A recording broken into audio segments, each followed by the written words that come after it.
Hello and welcome to Crazy Hank TV on our final Game of Thrones, I guess, chat. We'll have to say that. I guess we're going to do. We got Axel and Matt. Yeah. Oh, okay.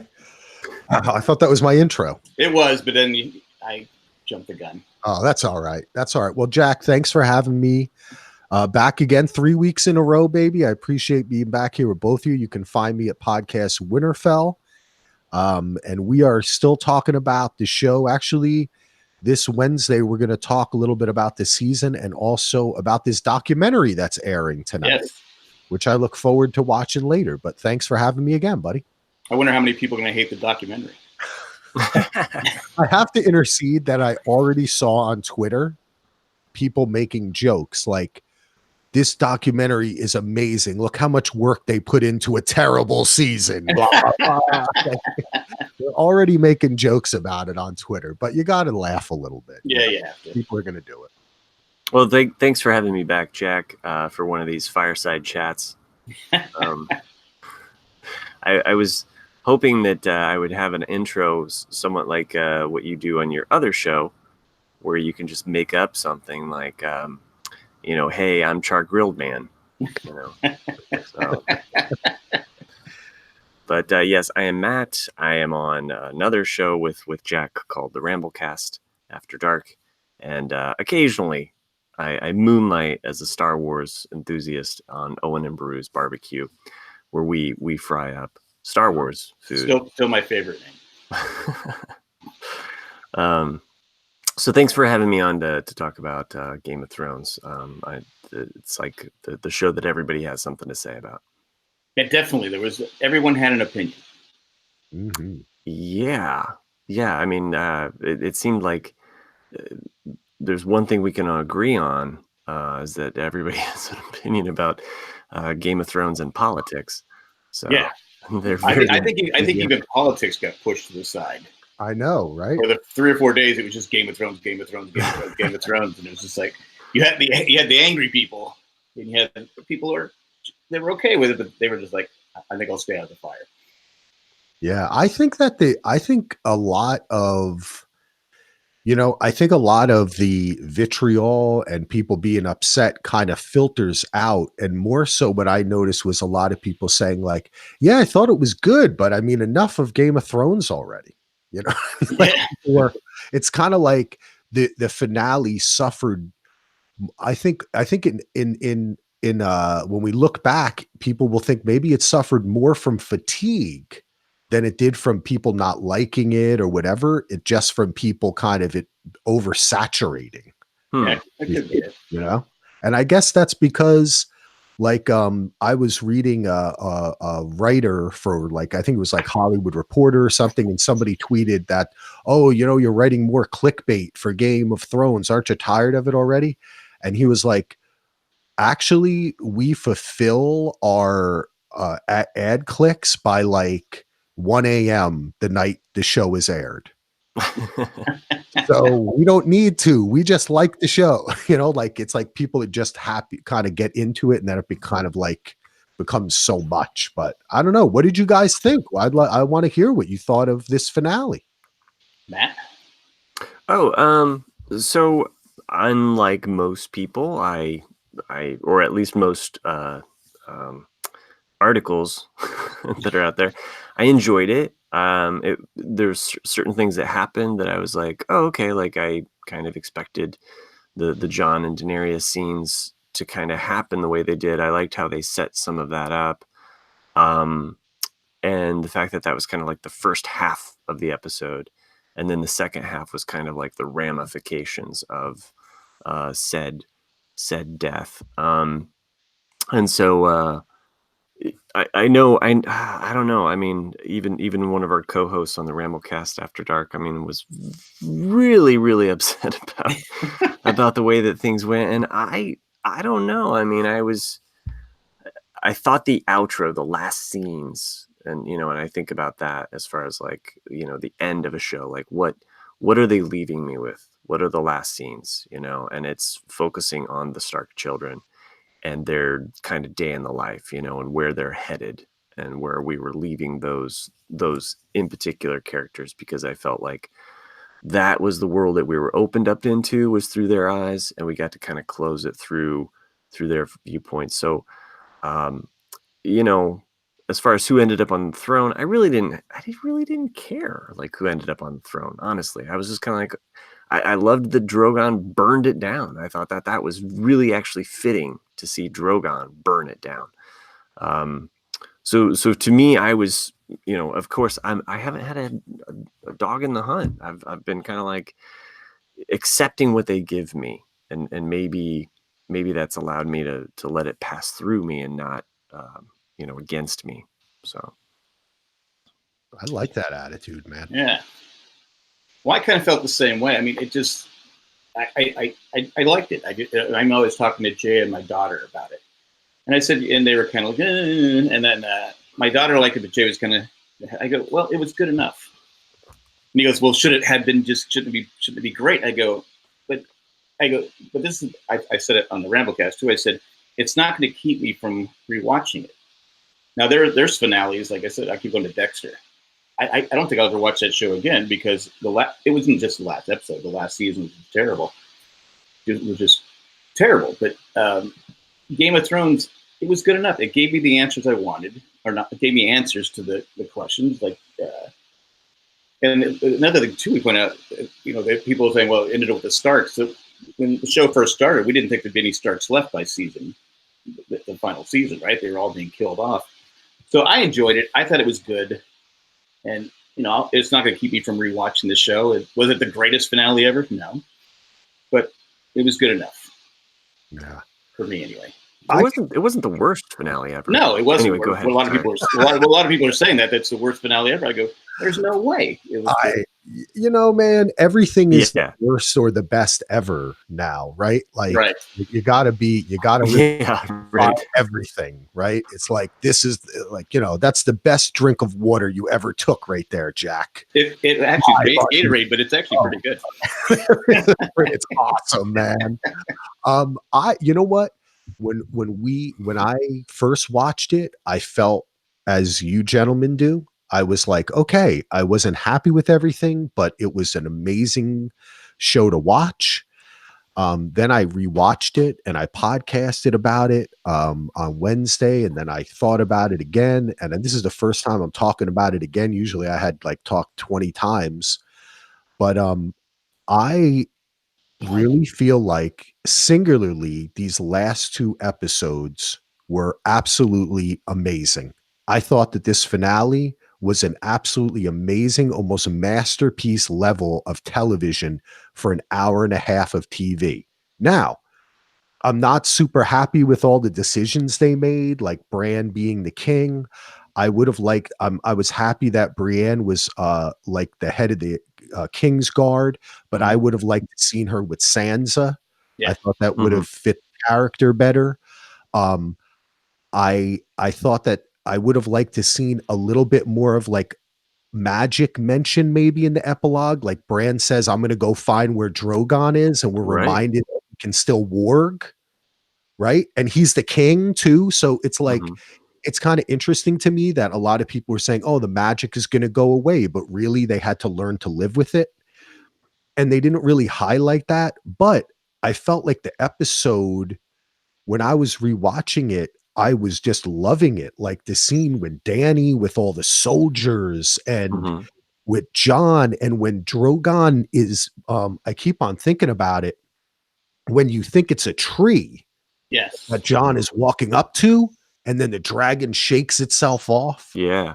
And like how symbolic that was too, that it went from the ice to the fire. Like, so I just thought it was absolutely wonderful, the episode itself.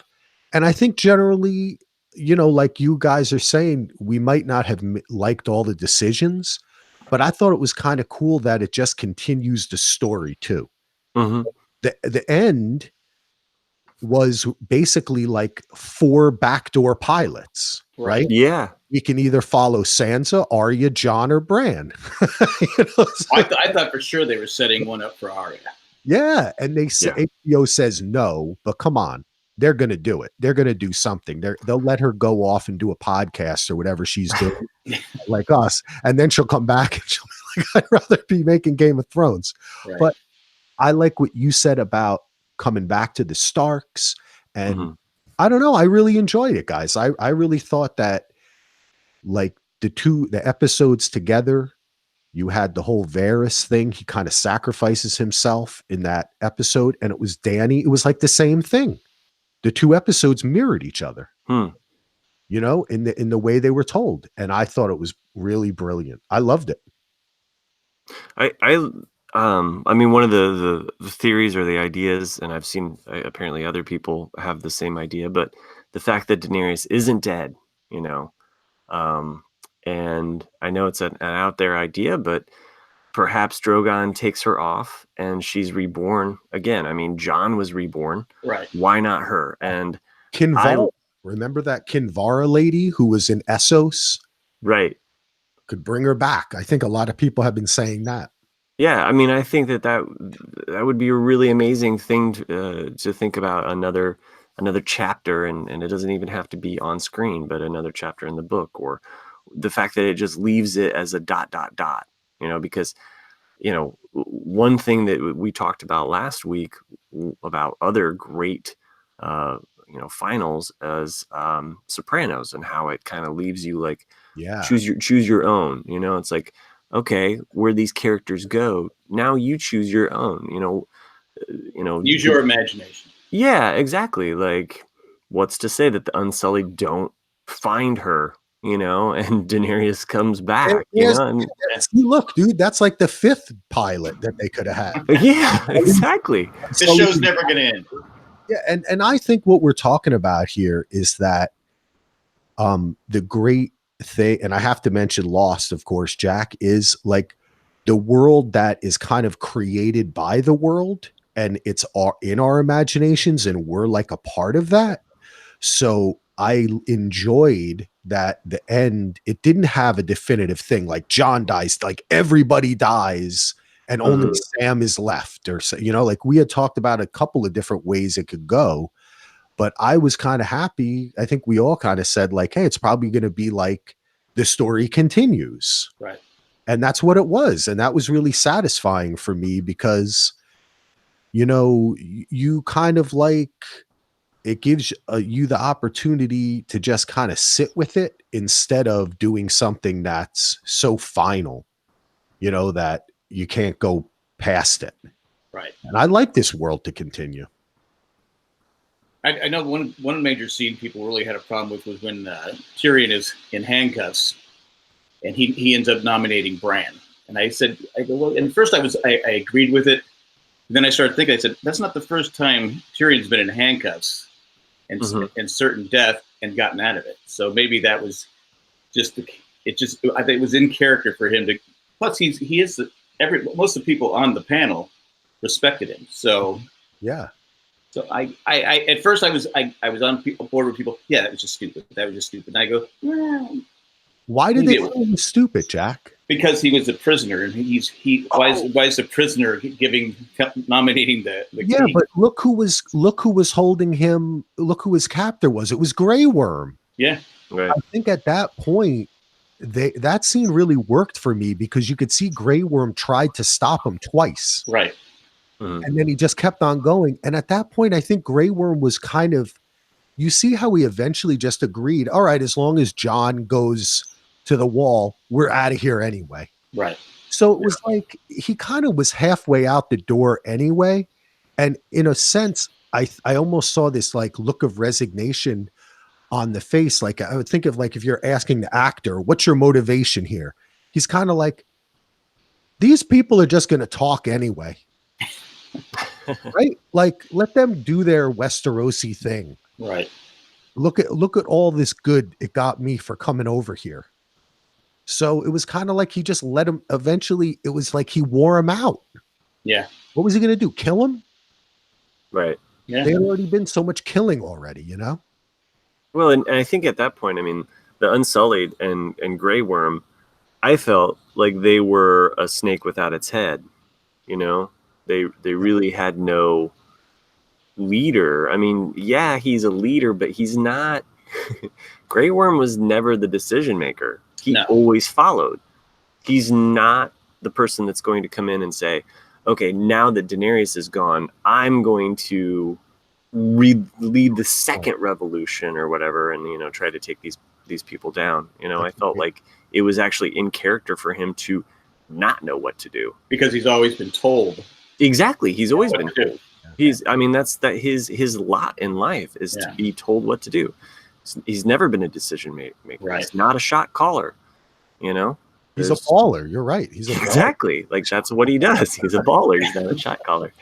So put him in, coach. Great point. That's a great point. And I think that was, you know, I mean, I when you said that, Jack, and I wanted to clarify, because I heard other people kind of say, oh, that was dumb. You know, why did they let him talk? Oh, you know, it was like a plot contrivance. Right. Let Tyrion talk. But that's what he's always done. Yeah. You know, it's just like we've seen that 4 or 5 times before. He was, you know, like he knows how to play the game. And it was obvious that he had been sitting there in that cell thinking about this, because once he started talking, he had it all planned out. Bran the Broken. He had a name already. Mm-hmm. You know, like, so the wheels were turning.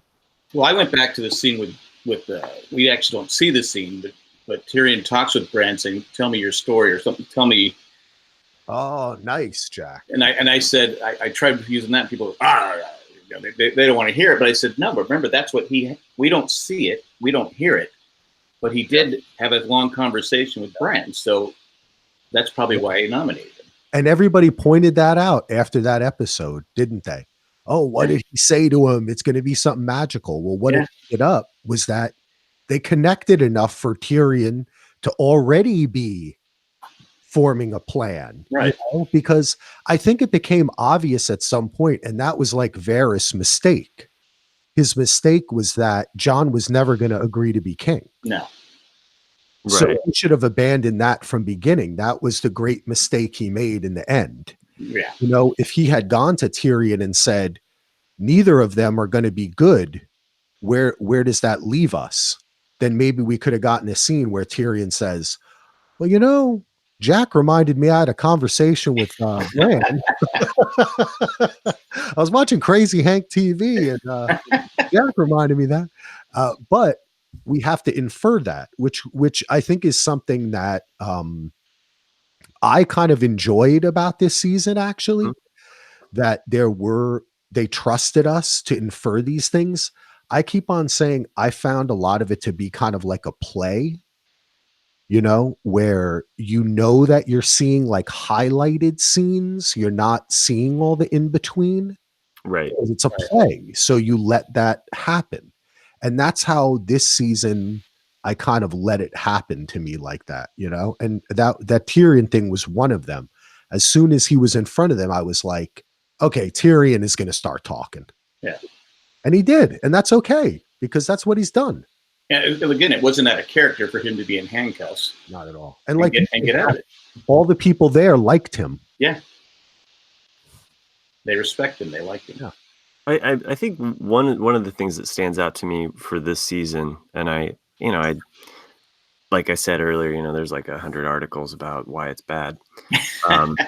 Just 100? Yeah, well, or maybe 1,000, but or 100,000. But there was, you know, I'd seen something about how like somebody had made an algorithm about, you know, how many words per episode or something like that, and it showed kind of like a downward slope or whatever.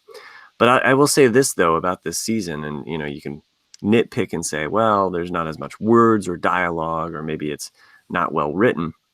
However, some of the imagery that came out of this season really sticks with me. And there's a handful scattered throughout the season. Everything from the war at Winterfell and some of the, albeit dark imagery, but some of the imagery from that really sticks with me. Everything from Arya jumping out from behind the Night King. Oh, that was excellent, yeah. I mean, that scene is so emblazoned. It's like, how can you forget that, you know? Or even the dragons up above the clouds, like fighting the Night King on a dragon. Or or Daenerys with I'm gonna forget Joris. Sure. I'm trying to remember his name, but he dies in her arms though. Yeah. Jorah friend zone. Yeah, exactly. Thanks. Jorah. Those scenes are just like visually, they tell a story, and I felt like these last two episodes had several of those. Everything with the white horse and Arya, or even Drogon just blasting the city, and the very Darth Vader moment where you have the Clegane battle, where they're on the stairs and you see the dragon flying in the background and the rocks are crumbling, and here they are battling on the steps. I thought that imagery was just like really powerful. I mean, it's a strong image. You can paint that image and it says what you need to. And I thought that this last episode had some really powerful ones of Daenerys coming out over the troops and the wings of Drogon, rising up behind her. Yeah, like that was very cool. It was just like so, and you had mentioned it too, Axel, like Jon walking up to the dragon, and the dragon coming to life underneath the snow, proving that like he's the only person that could get that close to her. Yeah. He's the only person that could get past the dragon. Nobody else could get past that. Well, you mentioned. Go ahead. Oh, and just some of the images of that scene of Drogon blasting fire right past Jon as he stood there and melting, the throne, or Daenerys in Jon's arms. I thought all of those images, just images and not even actual script, were really powerful and powerfully done. Like they sit with you. So anyway. Well, because we never actually see Dany sit on the throne. Yeah. So Drogon melting the throne's basically saying, if she can't have it, nobody's going to have it. Yeah. There's so much. I love what you said there, Matt, because I didn't get that. I mean, I think, when people are trying to prove a point, especially on the internet, they try to pull some fact or some chart or something, And to me, that kind of it's a little bit of a lack of understanding of television, film, or even script writing to say that there's less dialogue, so that shows less of a commitment to character, or that kind of negates everything that you just said, which is, I thought that the imagery this season surpasses like almost all the other seasons. Every episode had 4 or 5, 6, 7 shots that were just beautifully framed and executed, whether they were some of them CGI, some of them just natural. And I think it, like you said, when Jon, it was iconic too. Like you had Jon is the knight when the dragon comes. Mm-hmm. And when he kills Dany, it's that classic romantic pose. Yeah. The man and woman together like that, Right. And even killing someone like that, or the lover killing the lover like that, has been used in like Renaissance art. And, it's so, to me, I could take a few less lines of dialogue, and like they say, a picture paints 1,000 words. So if you do that chart, how much is that picture worth? So right. I understand the point that people are trying to make, which it's just an allusion towards books or TV. Right. I get it. But it was never going to be the books. And the books are, I maintain the same thing I had from day one. They're two totally separate things, and they can't even really be compared. You have to take them as they are, equally, separately. And I love what you said there about the imagery, man. There was even the last like montage that they did. Oh yeah, Jon going out, north of the wall. Yeah, it was beautiful shots, man. Arya on the ship, getting dressed. That dress she had, I mean, that was with like the weirwood leaves coming through. And, oh yeah, no, yeah, I agree. I loved seeing the fact that the the Stark banner was actually on the sail of the ship. I thought that was really subtle. Good point. It tells you everything that you need to know, like in that moment, because you're like, wait, is she on a ship that she is she snuck on it? You know, it's like you have all these questions, and they just show you right there. Hey, it's a Stark ship. Because that would be the Arya way. Yeah, to sneak on the ship. On. Yeah, that's a great point, Jack. Yeah, Matt, Jack, those are great points because that says something about Arya's character too, right? Like that she has embraced her Starkness, right? And this adventurous assassin explorer side. You know, she's like, where in the world is Arya San Diego? You know what I mean? Well, Jack, you probably know all those songs. It's a map. It's a map. It's the map. Yeah, right? I've heard of them twice. From the grandkid, I know. It's been a while for me. But yeah, you're right. Even those little touches show that, and that's in the imagery that I think is important. And people kind of people are fond of saying like, oh, the spectacle is amazing, but that's a lot though. Yeah.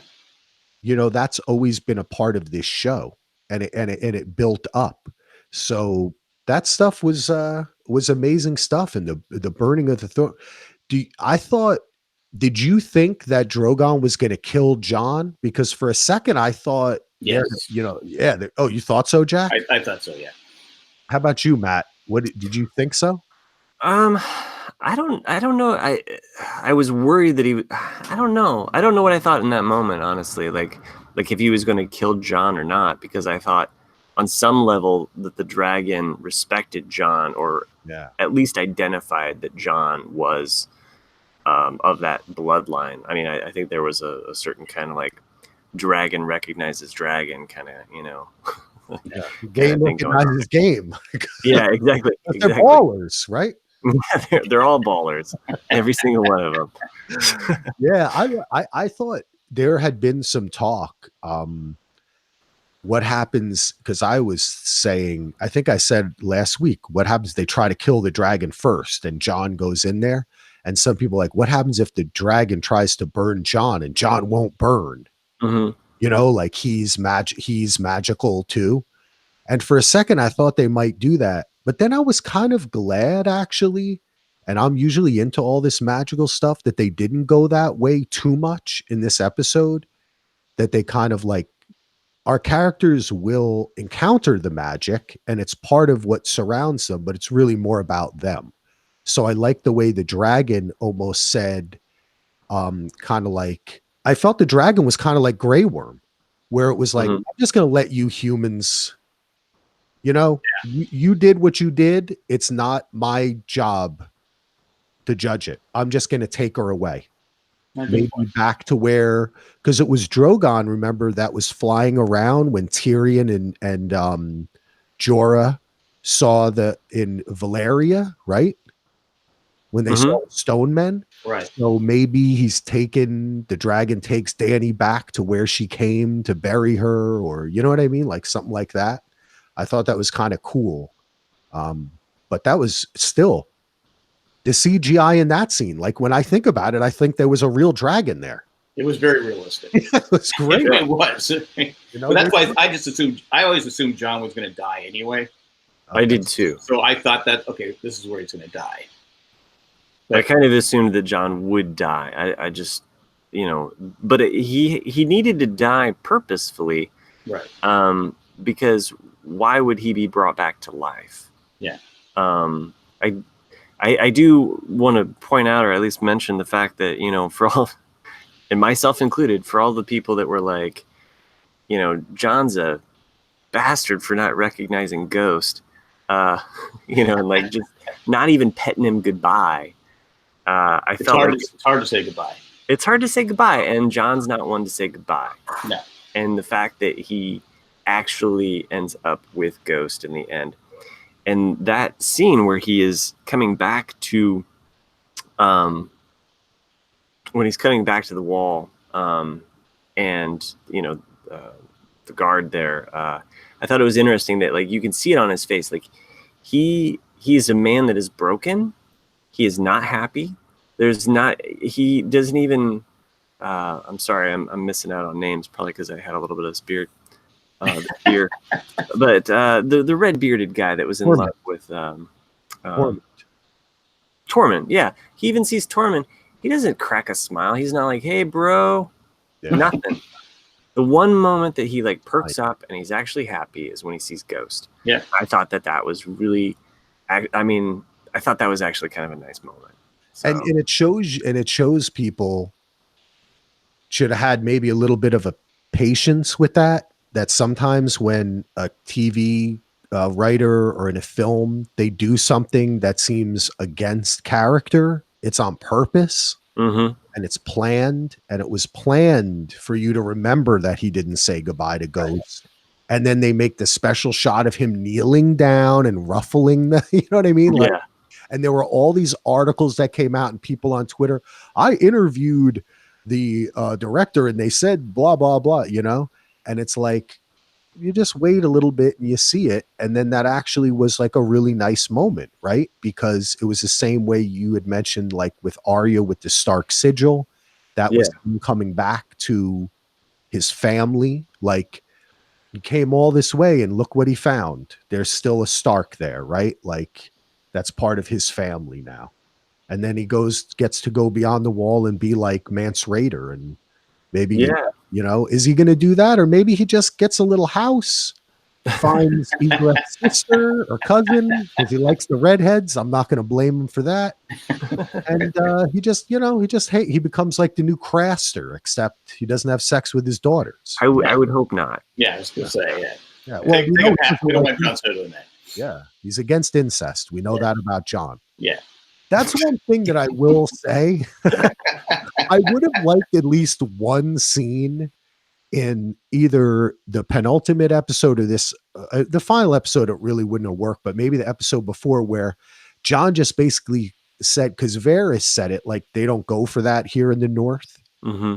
It would have been nice for Jon just to say to her, you know, like he at least owed her that much. He was kind of a bad boyfriend in the end. He really didn't support his lady. He didn't really try very hard. You know, Oprah would be very upset. Maury Povich would be happy, you know. Just say like, hey, Danny, I'm sorry. I'm trying to love you. But, you know, you're like, I'm not really into the incest thing. You're my queen, but you're also my aunt. Yeah. Like maybe they could have had a little longer discussion about it, you know, because it worked for Jaime and Cersei, and they could have even written a scene where they kind of said that, where he, you know, where like, he's like, are we going to be like them? And, you know, right. Yeah. Yeah. What about our children? If our children like each other, are you into that, Danny? You want a Joffrey? Yeah, exactly. How far does the incest go, babe? Can we like discuss this before we get married? You know? Like I only like cousin level of incest is okay, but not brother sister. Like where does the line get drawn? Yeah, aunt nephew. I mean, come on. Second cousin. I think. Oh, I know, right? It's tough, but that would have been cool. But I have to say, I was surprised when he killed her. Were you guys surprised? I was not expecting it. I for some reason I expected it. Yeah, I wasn't shocked at all. Yeah. I mean, I felt like at that moment, like he had to do something, and I think maybe the shock came, Axel, is because he hasn't done anything. Yeah. So I think it was Tyrion when he had his talk with Tyrion. Yes. And Tyrion reminded him that his sisters were in danger. That's a good point, Jack. And that's when he decided, all right, she's my queen, but I have to protect my family. Yeah. Because that's what I thought in my mind, just as I'm watching, and I try to just go with the show, but you can't help to think ahead a little, right? Right. I thought, okay, this is setting up maybe what they're going to do with the other hour and 10 minutes or whatever of this show is going to be Dany versus Sansa, like setting up a battle. And then Jon will have to make the decision, but he went and did it. And I think that I was really surprised because I thought it might happen at that point, or it was somebody was going to have to do it. But when he actually did it, for me, I know a lot of people were disappointed, but for me, it reminded me of who this character was, because he's done stuff like this before. Right. He hasn't always been a guy who doesn't do anything, right? Like, he did run away from the Night's Watch to try to save Ned, remember? And they stopped him. he has wanted to do things, and he's acted. He marched off to Mance Rayder's camp after they attacked the wall. Remember, and that was a kind of a hero move.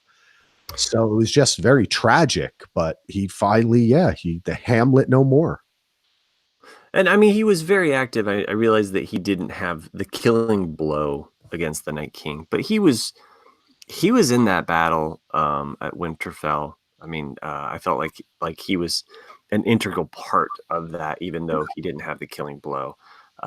So for those that say he didn't have anything to do this season, I think he did. I think he built the coalition. Though. True, he did. Yeah, he did. Without him, there isn't. The White Walkers take everything. Yeah, that's true.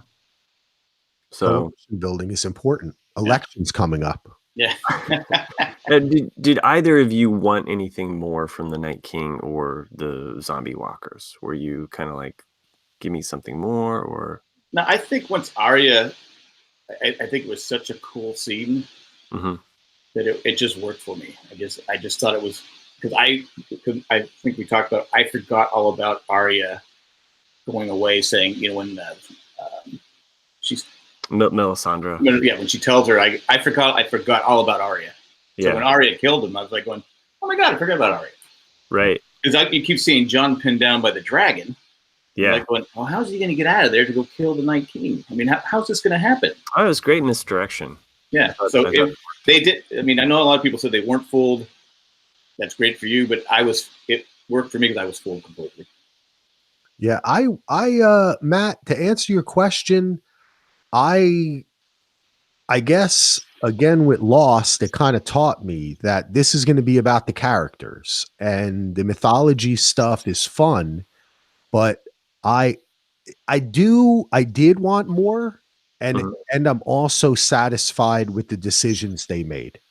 If they had made a different decision to include more magic, and like maybe even in this last episode when they said, hey, Bran, you're going to be king. He rose, he like lift up his arm and he said, I can never be king. I'm still marked by the Night King. He'll always be a part of me. And I have to go back with Jon north of the wall, and then we get a little magic stuff. Like he goes off and I have to do that. Maybe there is another, like, I had a thought maybe was the Night King smart enough to understand that since he was like the head vampire, and if he died, they all died, that he better go make another one of him in case he dies, and do the same thing that the children did. Right. So maybe there was like another one up there and we'd get a little bit of it, or, there'd be some, but there wasn't. They really let the magic go, and once Arya killed the Night King, she took away that threat. And I was kind of happy with that because it left us with our characters, but I also have to say, I had also resigned myself pretty much before this season even began that they're going to do sequels and prequels and movies and tie-ins and whatever they can do. And the next one is supposed to be about how the long night began. So we're going to get plenty of that. Yeah, we're going to get a lot more mythology. Yeah. HBO's not done making money on this. Oh, no way. Right. No way. It's like Disney with Star Wars or Marvel. Yeah. Why wouldn't they? I mean, honestly, guys, if HBO pulled like a Netflix and said, guess what, everybody, we already shot a whole season of the prequel. It's coming up in 2 weeks. Would you be like, nah, I'm not going to watch it? Oh, no way. Everyone, even the people that didn't like it. Like you said, they would, I have no problem with people that didn't like it. I get it. But they would watch it. Yeah, of course they would. So, I mean, they're going to do it. And I'm okay with that, I think, I'm okay with it being spread out across many different series, because this really was about our characters. We didn't get a whole season with the Night King training to kill them. No. Right. We don't get his Rocky montage. We have like 2 scenes with the Night King. So that's okay with me, One other question for you guys. If, and you brought up Netflix, if, let's say, HBO had put this whole season out and you could have binged this whole season straight through, Do you think that the public response would have been the same, or would it be a little different? Um, Does the binge factor change? Probably different because people didn't like the 5th episode, and that carried over into the finale. yeah. So if you're binging, you're not going to have everyone binging at the same time. You're not going to have that steamroll of just. Yeah. I think after the 5th episode, like I think we talked about it last time, is I was kind of shocked that everybody hated it. Yeah. As much as they did. And I'm like going, oh my God. And so it was just like a week of hate. Then the finale came and people were already negative about finale. Yeah. So I think if you binge it, okay, that wasn't so bad. I you know what, Matt? I agree with Jack, and I also think it's interesting to note that is how people are going to watch it from now on. Mm-hmm. Yeah. Like if right now today, someone for the first time happens upon this YouTube stream, oh, I don't want to get spoiled, I should watch Game of Thrones. They can just go right now if they don't have work tomorrow. It's Memorial Day. Spend the next 73 hours watching Game of Thrones. And I think that it will be better in a binge. I really do. I think this last season would be better in a binge because I think people were tired of it. I think it was overexposed. Like, it's funny how we have the internet now and we can look at anything we want from the history of all media, but we still get obsessed and everyone writes articles about the thing that's happening now. You know what I mean? Like, so Yeah. People get tired of it. I think that there's a little fatigue from Game of Thrones. And I think when you binge it, people like it better. Like, I'll tell you one thing. I don't think Stranger Things would be as lauded if it was released week to week. Yeah, I guess that would be the other flip coin of that is like take a great show that people loved binging and then release it week to week. Yeah, I mean, some of the theories that people would build up and then, Stranger Things would break down in 15 minutes because that mythology is very weak. It's a fun show and it's great when you binge it and watch it. But if you think about all the theories people would craft, oh my God, what's the upside down? Yeah, and then what is it? It's just a place where things are upside down. Disappointed, hated it. Hashtag. Lazy writing. Yeah. And so I think that's a great point you make, Matt. I think in the future, people will like Game of Thrones more, just like I find people that have watched another show that lost, that people complained about the finale. When I hear people who watch it now, they're like, oh, I thought it was really good. Right. I liked it. They're not like, and if they don't like it, they were just like, it wasn't the greatest. They're not like totally taken aback by it. Mm-hmm. As people were, like you all are saying, from this finale, like, oh my God, it was terrible. People writing articles like, will HBO lose subscribers because of this? Well, they will because it's not on anymore. Yeah, exactly. They'll get HBO Now or Go or whichever one you can get without the thing. But yeah, they'll wait till Deadwood's over. Oh, there you go. Then they'll cancel their subscription. Yeah, that's gonna be fun. But I like I said, with Lost, going to Lost, I'm glad I got to watch it the way we were able to watch it, because the theories and all the stuff was half the fun. I don't think it, because I know Jay and I binged season 1, and my wife, because we didn't watch it when it first came on. We watched it. Jay got the DVDs. He goes, hey, this show is going to come back on in about, I think it was like 4 or 5 days. I go, we can't finish season 1 in 4 or 5 days. Well, we watched it in 2.5 days, I think. So I think we watched watched the first 12 episodes without stopping. Yeah, and that was that's 24 episodes, right? Yeah. Yeah. That's not 10. And then after that, we're just and that's when Jay said, hey, there's this thing called a podcast and all that different stuff. But and history was made. Yeah, so it's just like I couldn't imagine, because I always feel bad that I didn't watch BSG when it was on. I watched it after because I missed out on all the the message boards and all the fandom. I missed out on that. Yeah. Whereas Lost, obviously I got to be part of it. Whereas Game of Thrones, if it was binge, I'm like I said, I'm glad I watched it as it happened each week. Me too. Yeah, I've enjoyed the community, and even with negativity and whatever happens, that happens, you know. Yeah. And I think Game of Thrones is different. Like, you know, Lost was a show about really about love. And in the end, though there were sad elements of it, it really had a more hopeful message. Whereas Mhm. Game of Thrones is a tougher show. You know what I mean? It's not exactly, it's kind of more about like acceptance, and life is really shitty. Yeah. You know, like, No, we that's a don't have fair point. running 'Cause water or yeah. toilets, but and Well, I everybody, mean, like each season always has a moment that pulls the rug out from under you. The yeah, character you're rooting for is not going to make it. And yes, in this season, it's Daenerys. Yeah. yeah, If you were rooting for Daenerys, she's not going to make it. She yeah. was the Ned. I talked to when I was talking to Jay and my daughter. I said, "Well, how about this? How about to please the fans? What if Daenerys she's flying around and she gets one of those spears, whatever it's called, hits the dragon, throws her off, she dies.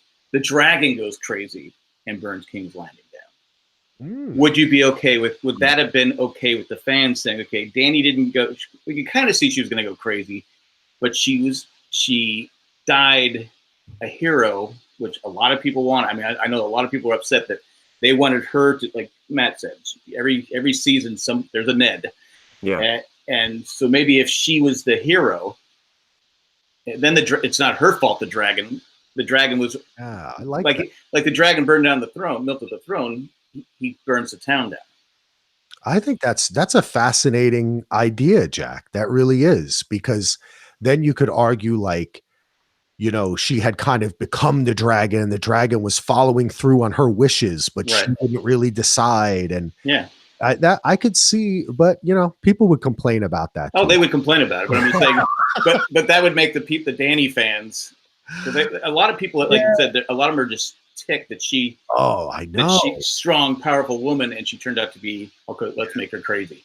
Right. And I can see it, but it's just like, but that's the way it was. I mean, I said, okay, maybe there's things where the writers could have taken, I think, the easy way out, and that would have been one of them. Okay, we're not. But Ned was this like heartfelt, dad, that loyal guy, loyal, held honor, at a high esteem, and here he is, like he gets played. Yeah. And it's unfair, so.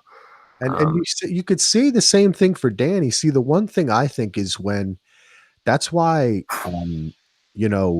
when people were upset about the show and everything, I said on Twitter, "Oh, we're going to be positive," and I shouldn't have said positive. I guess I wanted to say like fair and balanced, but that's trademarked already. I can't really use that one. So, but maybe say like just have a perspective, because when you get mad about it, you lose the perspective of looking into it deeper and seeing that, I don't really think that Dany went mad. I don't think she went crazy. I think that this was always a choice that she could have made, and the people who usually were there to stop her were not there.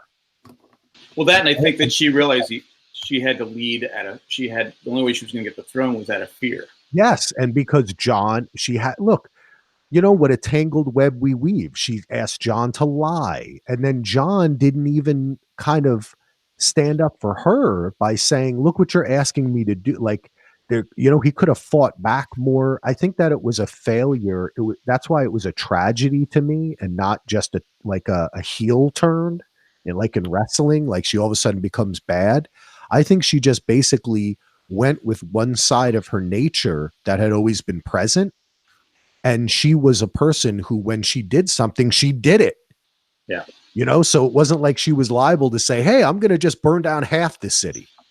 No, she's got a dragon. She's going to go full force now. And this is her reign. And that's why I thought that the conversation she had with Jon kind of clarified that to me. And that's why people were still a little bit upset. "Oh, she went crazy. Oh, it's terrible they did this to this character."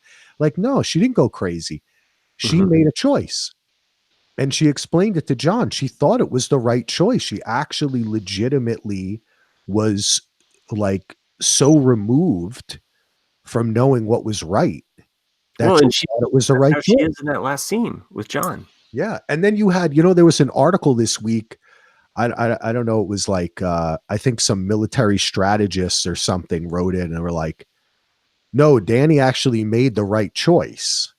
She never would have ruled Westeros unless she had burned out." You know, so you have some people who are saying, actually, if you look back at history and in this show, that was the viable choice that other people had made, because this is a land that is ruled. It's like, look how they all laughed at giving people the vote. Yeah. Mhm. It's not exactly a progressive society, Westeros. Right, right. You know, so Yeah. it's sad, but it's a tragedy. Yeah. Yeah. And what's going to happen when Bran dies, because he can't father any kids? So Well, my hope is that that's why they included that scene with Sam. That I can, in my mind, I can imagine that over the 50 years that Bran was, because you know he's going to live longer because he's a three-eyed raven, right? right. He'll live till he's like 90 or whatever, and he's only like 15. That Sam and him will work on it, and they'll actually have, you know, they'll start by having the people choose who's on the council, right? Mhm. And they'll slowly get away from the council until the people are electing representatives, and then, you know, like happened in the real world, I guess. Hopefully it's still happening. I don't know. Have to see. She's got to watch out for all that foreign money coming in from west of Westeros. Now that's my question is, I was thinking about this today. Did you guys think like they spent so much time with Dany and Essos? Now that she's gone, is it just Dario that's keeping like Marine and all those other places and Karth and all those other places in Slaver's Bay? Are they just going to revert back to? I would assume. I really actually, I would think that that's what would so happen. that's kind of like a sad story, isn't it? That we never even thought about that. it's like a byproduct of this, because the only people really keeping it together was Dario and the Seven Sons and kind of agreements she had made, but still it was fear that ruled. So it's almost like her demise was also the demise of Essos too, which we don't really get to find out about, you know? So Jon screwed everything up. Again. Way to go, Jon Snow. Yeah. I don't know. After talking to you guys, I love the episode now. There you go. Awesome. My job is finished. Well, I mean, yeah. My only thought is like I had mentioned earlier. I think it sets up all of these other stories, all of these other potential possibilities. Just like when Lost ended, I couldn't help but thinking about like, ooh, the children of Lost. You know, like thinking about the next generation. You know, and I think about the same thing with Game of Thrones. It's like, okay, what about that next generation? I was one of the fans that was disappointed that Brienne didn't write down in that book of books that she, you know, that she was pregnant. Basically, that was my whole thing. I kept wanting her to be pregnant with. Well, maybe she is. Well, I just thought it would be interesting. I mean, you know, we had a lot of bastards in this season. It makes sense that there would be a Lannister bastard out there, you know, like.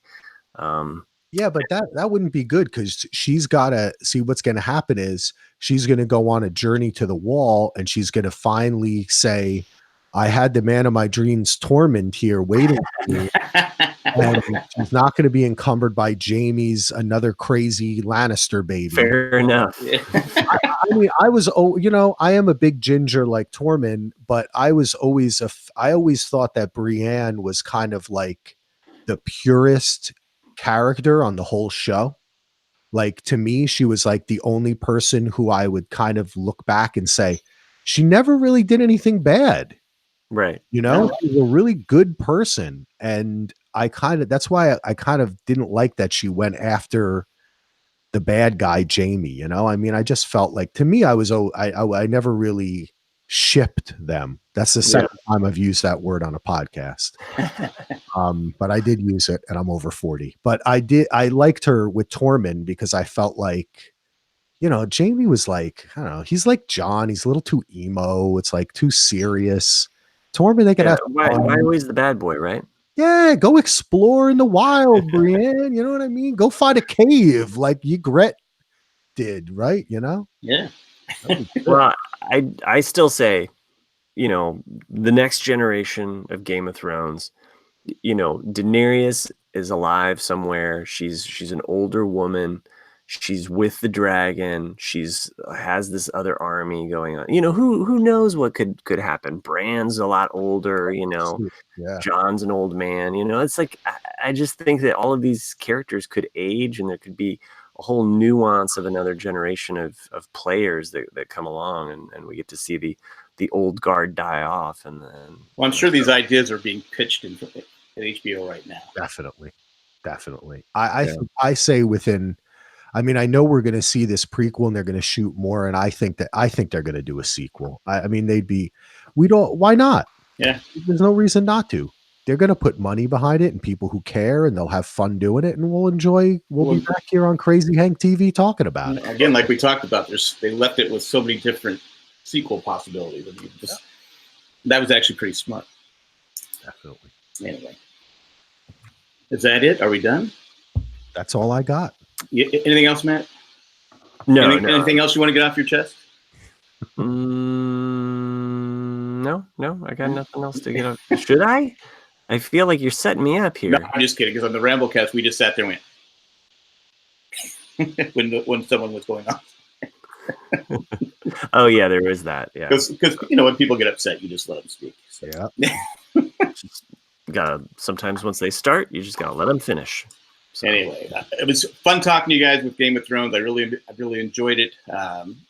Axel, where can people find you again?